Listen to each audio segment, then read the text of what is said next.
Hi, I'm Rhiannon Faith, and I'm here to tell you a story. So, I had the privilege of going to Women's Retreat this last weekend, which was amazing and super exciting. But also, I was a little nervous or anxious about going. So, I signed up to help out, hoping that that would give me a little bit more opportunity to connect with folks because I wasn't going with my church.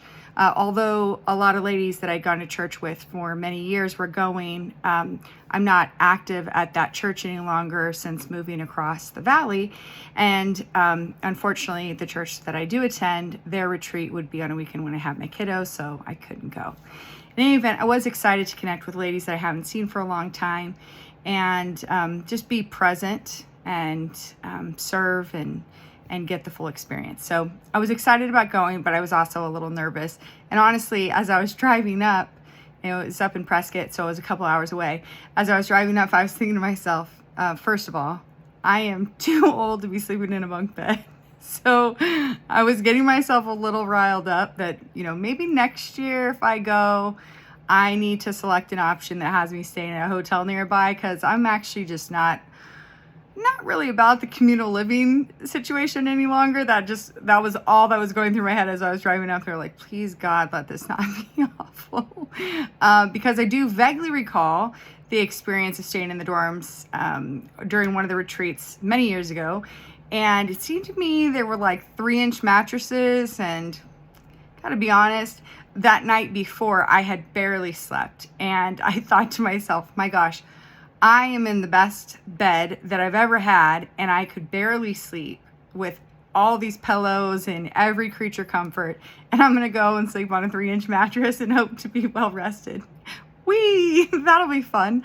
But these are the things that go through your head when you're trying to talk yourself out of doing something. But I knew I needed to go and I needed to be there, and I missed that time of community with ladies, and I was really looking forward to that, even though again it was sort of a solo mission, if you will. So I got up there, and unfortunately I was running late, but I got up there and it was great getting checked in and kind of getting the lay of the land. And of course, if nothing else, the temperature drop was really welcome because the high up there was 77 and it was not 77 in Phoenix. So that was in and of itself reason enough to be there, but the reasons just kept continuing. So I got connected with my leader for my team and got myself situated where I needed to go and serve for a while. So I got myself over there, and then it was time for the first service. So I'd set up my bed, and actually they have new mattresses that are like proper mattresses. So that was really thrilling. I was like, I will be able to sleep. So I go to head into service, and they had reserved some areas for those that were volunteering, which was really gracious because a lot of times when you're volunteering, you don't experience the full weekend as you would if you were just attending. But they had reserved seats in rows near the front, not the very front, but rows near the front. So even if you're coming in late because you're coming from serving, you still have a good place to sit. So, every little detail they really consider and are thoughtful about, which is great. Well, I get up there and I see the row, and the majority of the row is empty, although there are people who have set down things along the way to kind of like hold their seats. And there's this gal about 3/4 of the way down, and so I start walking towards her, and I said, is anybody sitting here? And she was reserving the 2 seats to her left, and she said, no, nobody on the other side. So I sat right next to her, like honestly kind of awkwardly next to her, no space. And I don't know what compelled me to do that, but that's what I did. So sat down right next to her, and there's a whole lot of the rest of the row that just wasn't required. And I wasn't thinking about it really consciously, except I did once I sat down, and I kind of thought, that was a really weird thing to do. Like, what about personal boundaries? I was trying to justify my decision that, well, it's going to be busy and there are lots of ladies there, so obviously we're all going to fill in and we'll need to be right next to each other. And now if I move, it'll be weird. And just my brain is running. So I stay put. We start chatting with one another, and she's, where are you from? What church? And we're going back and forth, kind of getting to know each other. And, what dorm are you in? Yeah, 17. Which dorm is she in? 17. What? She's my dorm mate, one of my dorm mates. There are multiple spaces where I could have sat that were reserved, okay, first of all. There are seats all in the row. There were other rows that didn't have people and didn't have marked seat. And I decided, for whatever reason, right, to go and sit in that row next to this person who happens to be in my dorm, who also happens not to be there with a particular group per se. And so it was so funny. We both got a chuckle because, like, well, that's sort of a weird moment, kind of appointment situation. Like, what are the odds? So we get back into the dorm room afterwards, and we're visiting with one another and, you know, just kind of sharing stories and things. And it was so cool that the stories that we're sharing with each other, each subsequent service, whatever we had been talking about before, was directly related to the conversation. So we were talking in our dorm room. We don't have like a sneak peek of what's going to happen. Having this conversation, a lot of the conversations are heavy and weighty and really raw, authentic with where we're at as people. And we go into the service, and the service is about that exact thing. And I don't mean like broad subject matter or like, well, lots of people are going through that. No, these were really, really strangely specific things.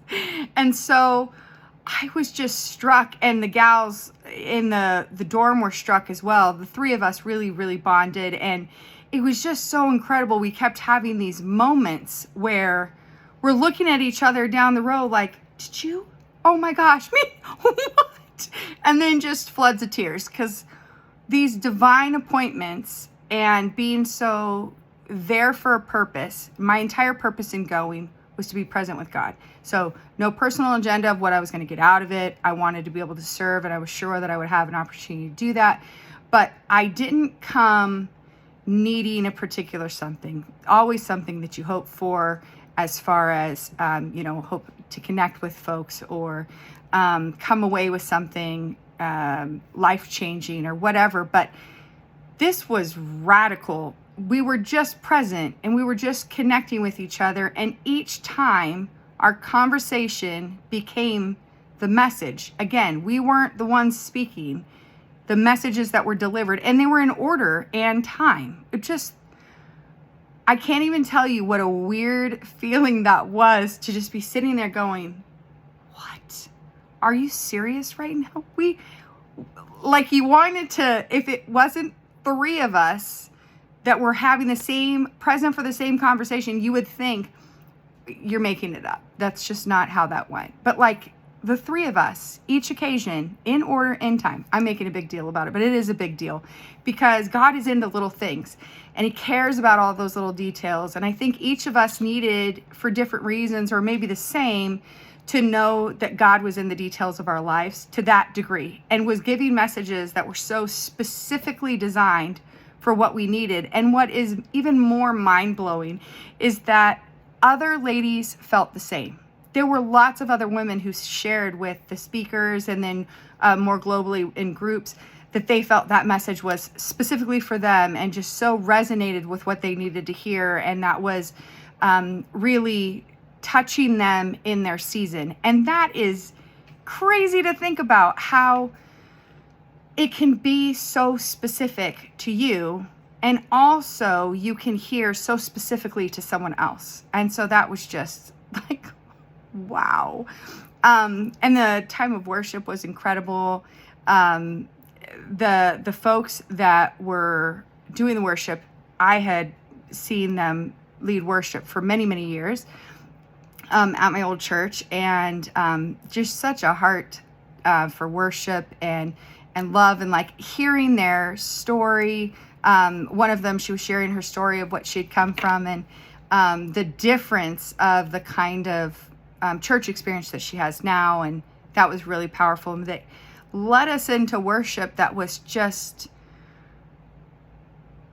taking away everything else. Like it really, you could just feel the presence of the Holy Spirit in the space. And so that was incredible. And again, kind of like reaffirming of all of the other specific ways that he's shown up already. And then, I got to serve. We were raising money for well building in Botswana, which was really exciting. And we blew out of the water. The target that we had gone for was to build one well at $12,000. And we had already brought in $30,000. And that was only a partial count, which was just incredible to think about how amazing the orchestration of all these ladies coming together. There were like 400 women.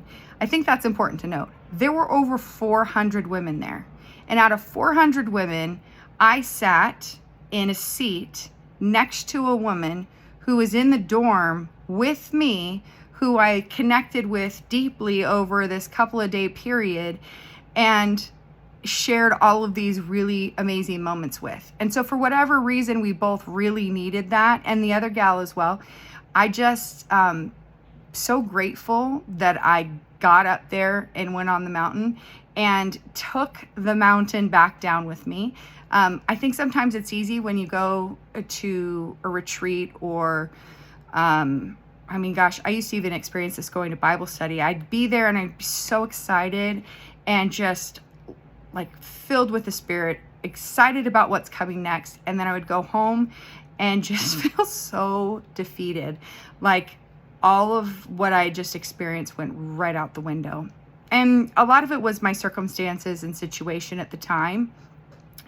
But it was incredible to come down and not only come down with that experience, which was a shared experience, but come down keeping it with me and then being able to share it with my husband and talk about how cool that was. And the moments and memories of all of these incredible things that were packed into just these couple of days continue to reveal themselves. And I was sharing them with him with this excitement and can you even believe this? And wow, and this thing happened. And to receive from him an enthusiastic response of appreciation for that moment and how good is it what God is doing. I can't even describe how life-changing that support is. And so I'm so grateful to God for him, for the man that he is and the support that he is, encouragement, just more than I could ask for or imagine. So very grateful, but it was really an incredible time. And so I guess what I wanted to say, if you have an opportunity to go and get away and be present in a space, be fully present in that space. There were a couple of ladies that I observed, and it's not a judgment because I found myself in this position before where I think probably my greatest fallback sin is busyness, where I'll be present but preoccupied or thinking of the 10 other things I need to do or I'm doing good things, but I'm not stopping and I'm not resting. And those are also very important. And so getting carried away in that busyness or distraction or not being fully present in a place, you miss a certain portion of it. And I don't think it's necessarily or exclusively a maturity thing because I think I'm just as susceptible to doing that today as I was 20 years ago. But when I saw it happening around me, my heart sort of broke because I know how powerful the experience was for me. And I would have missed that. I just would have. If I had come with an agenda of things that I needed to do that didn't have to do with just being present and available for that moment or those moments, whatever they were. And so I'm glad that I didn't. But I would just say, if you're listening to this, if you're watching and you're considering getting away or going to a women's retreat or just being replenished in some way, or maybe you're a guy and you're going to think about going to one of the man camps, do it.